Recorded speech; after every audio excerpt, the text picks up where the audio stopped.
Salam, hörmətli tələbələr. Mingəçevir Dövlət Universitetinin Sənaye Təşkil və İdarə Etmə Kafedrasının baş müəllimi Təranə Əliyeva. Mən bu günlərin bazar infrastrukturu fənnində növbəti mövzunu sizə təqdim edirəm. Mövzumuz reklam informasiya agentlikləri və kütləvi informasiya vasitələri adlanır. Yəni bu mövzuda mən sizə reklam haqqında məlumat vermək istəyirəm. Çünki reklam da bazar infrastrukturunun tərkibində özünə məxsus rolu vardır. Çünki bilirsiniz ki, bazarda məhsul bolluğunun yaranmasında da reklamın rolu az deyildir. Reklam ümumiyyətlə elə bir anlayışdır ki, hər birimiz onun nə olduğunu bilirik. Hətta uşaqlıqdan biz onun haqqında məlumatı bilirik. Çünki reklam nəyinsə təqdim olması haqqında informasiya kimi biz belə bilirdik. Mən bugün sizə ümumiyyətlə reklamın yaranma tarixi haqqında istəyirəm qısa olaraq məlumat verim ki, yəni bu ümumiyyətlə insan cəmiyyəti tarixinin müxtəlif mərhələlərində reklam həmişə deməli iqtisadi, sosial, təşkilati sahələrə, ümumiyyətlə bütövlükdə cəmiyyətin inkişafına təkan verərək müasir dövrümüzə qədər gəlib çatmışdır. Zaman və məkan çərçivəsində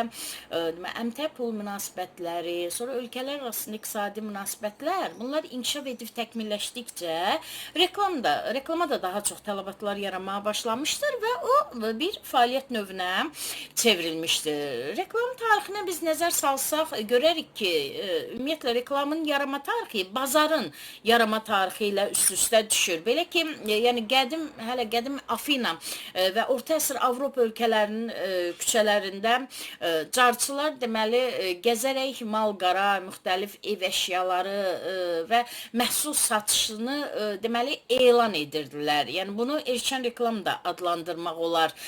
Əyani reklam da elə keçmişdən mövcuddur. Belə ki, qədim Romalılar onlar qladiator döyüşləri və sirk tamaşaları haqqında deməli elanları divarlara yazırdılar.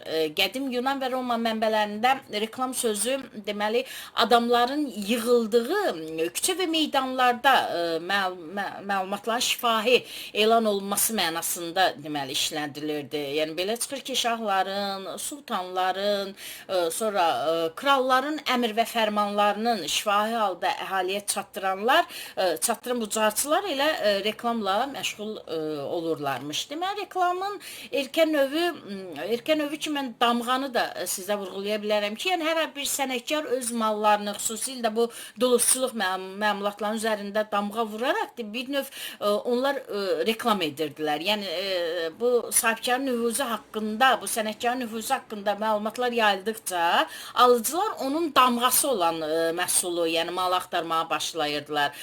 Müasir dövrümüzdə hazırda belə bir məqsədlər üçün də əmtəə nişanı, marka adlarından da istifadə olunur. Ümumiyyətlə bizə məlumdur ki, reklam sözü latınca deməli reklamo, fransızca da reklamare sözündən götürülmüşdür və çağırıram, qışqırıram mənalarını bildirir. Yəni reklam əmtələrin deməli istehlak xüsusiyyətləri və yaxud da müxtəlif xidmət növləri haqqında informasiyadır. Yəni şəxsi müəssisəni, sonra ədəbiyyat və incəsənət əsərini və s. yaymaq məqsədi ilə deməli onlar haqqında məlumatların geniş yayılmasıdır. Yəni məlum olduğu kimi reklamın yaranma tarixi Amerika Birləşmiş Ştatlarında başlamışdı və 200-dən çox demək olar ki, bir dövrə malikdir. Bizim Respublikamızda Azərbaycanda isə əsasən Bakıda da deməli bu reklam sahəsi daha geniş sürətdə insanların həyatına daxil olmuşdu. O dövrlərdə deməli Respublikamızda da reklam plakatlarda verilirdi. Yəni plakat bu afişa, elan deməkdir, fransız sözü olaraq. Reklam vasitəsi kimi bu plakatların tətbiq olunması deməli bir sıra deməli mətbəələrin və şrift mədəniyyətinin böyüməsinə, yəni reklam qrafikasının inkişafına səbəb olmuşdu. Qeyd etdiyim kimi, yəni ölkəmizdə də reklamın tarixi çox qədimlərə dayanır. Belə ki, deməli ilk reklam nümunələri kimi Qobustanda bu qayaüstü rəsmlər göstərilir. Yəni deməli bu tarixi reklamın ilk mənbələri qayaüstü rəsmlər Azərbaycanda ilk dəfə 1939-cu 40-cı illərdə deməli Qobustanda deməli aşkar edilmişdi, aşkara çıxarılmışdı. Digər isə mən deyə bilərəm ki, Azərbaycanda tarixi mənbələr deməli Qobustan, Azıq, sonra Şirvan və sair bölgələrdə olan tapıntılar da, sonra görüntülər də ölkəmizdə reklamın tarixini daha çox qədimlərə aparır. Yəni göründüyü kimi reklam çox qədimdən ticarətlə dedim qoşu addımlamışdı, belə deyə bilərik və müasir səviyyəmizə də gəlib çatmışdı. Hal-hazırda isə reklam bu artıq çox böyük bir biznes sahəsinə çevrilmişdir. Müasir dövrdə bir çox bazarlarda bu rəqabətin güclənməsi, müxtəlif istehsal sahələrində fəaliyyət göstərən deməli istehsalçı firmaların bir-biri ilə rəqabət aparmaları, bu firmaların bütün mümkün vasitələrdən istifadə etməklə öz məhsullarını deməli öz məhsulların satışını belə deyim də aktivləşdirməyə çalışmaları, başqa sözlə deyim ki, yəni məhsulların bazara yeridilməsinə cəhd göstərmələrinə səbəb olur. Bu zaman müəssisələr deməli satışın stimullaşdırılması üçün bir çox müxtəlif vasitələrdən istifadə edirlər ki, bu isə bu satışın stimullaşdırılmasının ən geniş demək yayılmış və ən effektiv təsir göstərən deməli bir vasitə kimi, yəni marketing fəaliyyətinin bir vasitəsi kimi reklam fəaliyyətini mən sizə misal çəkə bilərəm ki, yəni reklam fəaliyyəti bu məhsulun xarakteristikası haqqında demək alıcılara informasiya vermək, onları məlumatlandırmaq funksiyasını yerinə yetirir. Yəni reklam vasitəsilə məhsulun üstünlükləri və onun faydalılığı deməli alıcılara inandırmaq və bununla da məhsulu baza yeritmək üçün demək olar ki, bütün bunlar firma üçün daha çox vacib əhəmiyyət daşıyır. Yəni reklam marketinqin digər fəaliyyət sferalarından fərqli olaraq məhsulun istehsalından sonra deməli həyata keçirilir. Yəni reklam məqsədlərindən biri bu məhsula tələbatın yaradılması, məhsulun rəqabət qabiliyyətinin yüksəldilməsi, firmanın imicinin formalaşdırılması və s. bütün bunlardan ibarətdir. Hazırda reklama çəkilən xərclər demək bu xərclərin daimi artması deməli onlardan necə istifadə olunmasından xəbər verir.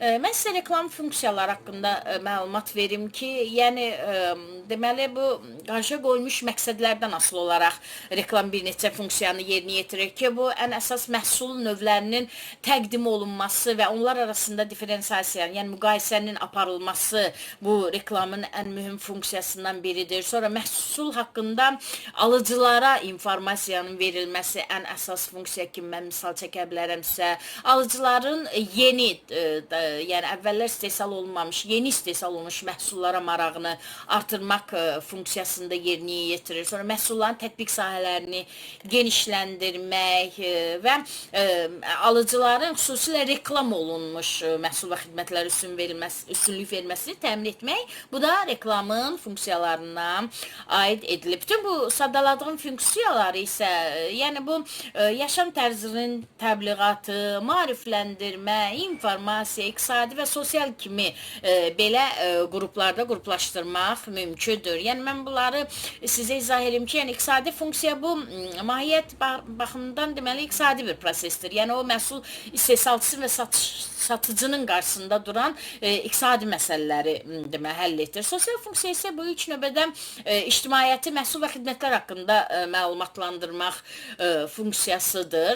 Yaşam tərzinin təbliğatı funksiyası isə bu reklama təbliğatın deməli spesifik bir forması kimi baxmaq olar. Yəni o insan şüuruna müəyyən dəyərləri yeritməklə bu dəyərlərə əsaslanan həyat tərzini təbliğ edir. Maarifləndirici funksiya isə bu istehlakçılara deməli yeni texnologiyaların tətbiqi nəticəsində yaranan yeni məhsulların istifadə qaydalarını öyrədir.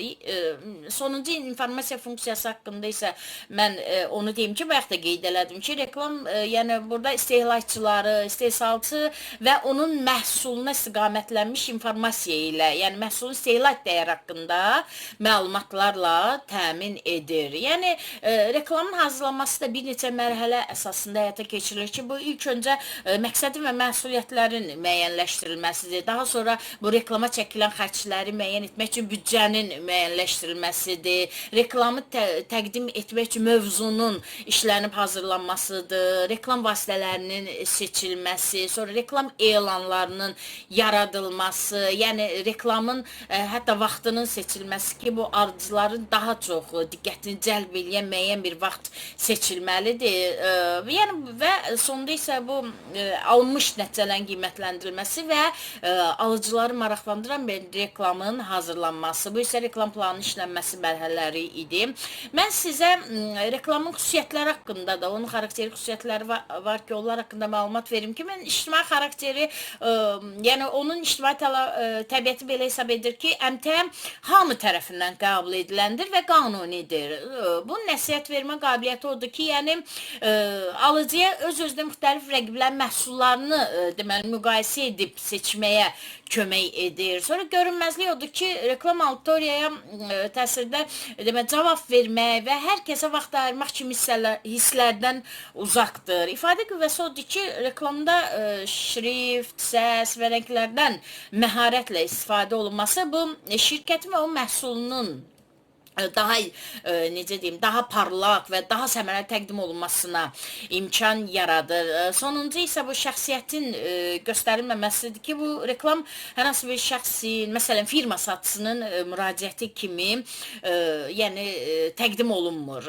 Reklamın növləri haqqında da mən qısa olaraq məlumat verim ki, məhsul reklamları var ki, bunlar konkret məhsula tələbatın yaradılmasına, yəni onun satışının stimullaşdırılmasına, yəni bunun nəticəsində də onun satışının həcminin artırılmasına yönəldilir. Sonra institusional reklamlar var ki, bunlar isə ayrı-ayrı müəssisə və təşkilatların reklamı başa düşülür. Yəni bu reklam məqsədi bütünlükdə konkret bir müəssisəyə, təşkilata xeyirxah münasibətlərin yaradılmasını təmin edərək müəssisənin müsbət obrazını deməli yaratmaqdır. Sosial reklam isə bu keçirilən tədbirlərin, islahatların açıqlanması, yəni bu böyük bir xalq kütləsinə çatdırılması məqsədi ilə hazırlanan reklamdır.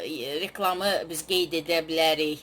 Bundan başqa imic reklamı, stimullaşdırıcı reklam, firma daxili reklam, nəsihət verici reklam, xatırladıcı, əsaslandırıcı reklam və s. Bunlar haqqında məlumat verə bilərəm sizə.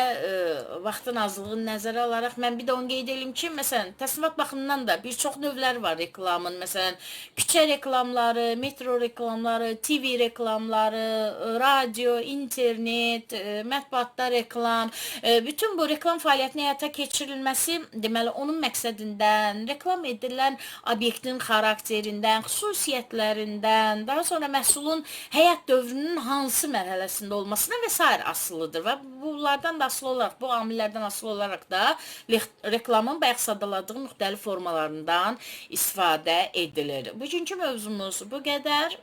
Növbəti dərslərdə görüşənədək. Sağ olun.